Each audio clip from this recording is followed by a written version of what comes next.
হুগলি জেলার কোন্নগরের সবথেকে বড় পুজো শ্রী শ্রী শকুন্তলা মায়ের মহাপুজো। মা সূর্যাস্ত হওয়ার পর সন্ধ্যে 6:30 নাগাদ মন্দিরে প্রবেশ করে এবং ভোরবেলা সূর্য ওঠার আগে মায়ের বিসর্জন হয়ে যায়। এই একটা বছর অপেক্ষা করে থাকি আমরা সবাই মায়ের আগমন ঘটার জন্য। এই একটা বছর অপেক্ষার পর মা 10-12 ঘন্টার জন্য আসেন। সারা রাত ধরে পুজো হয়, সারা রাত ধরে হাজার একটা ছাগ বলি হয়। তোমরাও যারা কোনো দিন আসোনি তারাও চলে আসতে পারো। ভীষণই সুন্দর, এত ভিড় ঠেলাঠেলি করে মায়ের অপরূপ সৌন্দর্য দেখার পর আমাদের মন ভরে ওঠে। আমি আর মা প্রত্যেক বছর চলে যাই মাকে দেখার জন্য।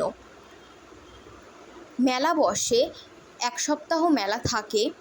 তারপর আমরা ওখান থেকে কিছু খাওয়া দাওয়া করে তারপর আমরা চলে আসি। এই 1 মিনিটে মাকে সম্পূর্ণ বোঝানো সম্ভব না। তোমরা যারা আসোনি তারা চলে আসতে পারো মাকে দেখার জন্য। তোমাদের যারা ভালো লেগেছে আমার ভিডিও